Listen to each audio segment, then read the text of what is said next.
Les chiffres des erreurs judiciaires sont monstrueux.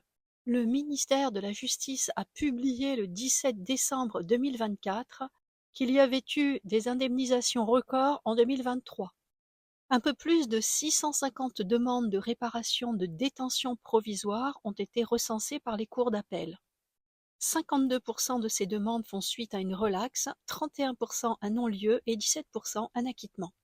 Ce qui veut dire que près de 2 personnes par jour ont été déclarées innocentes après avoir passé parfois plusieurs années en prison pour des faits qu'elles n'avaient pas commis. Mais ceci n'est que la partie visible de l'iceberg. Ce sont les personnes qui ont eu de la chance de tomber sur des magistrats qui ont bien voulu retraiter le dossier et innocenter la personne. Et il ne s'agit là que des personnes qui ont été incarcérées. Quid des personnes qui ont été condamnées à de la prison avec sursis, celles qui ont perdu leur domicile ou celles qui ont perdu leur travail, et qui pourtant étaient innocentes? Combien de familles brisées et de vies détruites à cause des erreurs judiciaires? Il faut savoir que le taux de suicide en prison est 2 fois plus élevé que dans le reste du pays. La plupart du temps, les magistrats sont peu enclins à reconnaître leurs erreurs. La Cour de cassation déborde de dossiers, ainsi que la Cour européenne des droits de l'homme, qui reçoit environ 1500 requêtes par jour. Alors, pourquoi existe-t-il autant d'erreurs judiciaires? Bonjour à tous.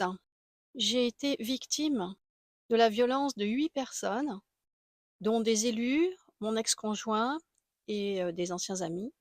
Je suis donc devenue experte, sans le vouloir, de tout notre système judiciaire. Alors pourquoi les magistrats commettent-ils autant d'erreurs judiciaires? Il s'agit la plupart du temps d'erreurs humaines.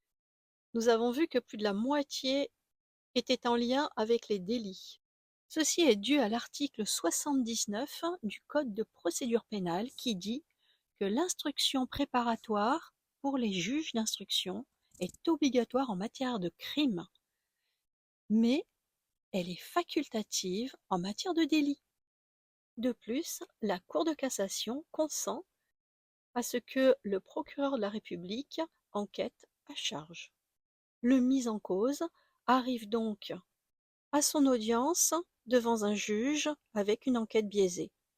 Une autre loi permet facilement des erreurs judiciaires.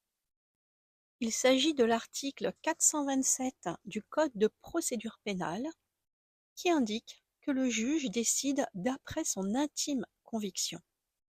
On voit ici que les personnes qui sont plutôt timides, qui n'ont pas un bon avocat pour les défendre, sont totalement défavorisées par rapport aux personnes vindicatives, manipulatrices, qui réussissent à dégrader totalement la dignité de la personne, qui maîtrisent la rhétorique et autres façons de convaincre, et on reviendra sur cet aspect dans plusieurs vidéos par la suite. La troisième cause repose sur la psychologie de la plupart des magistrats.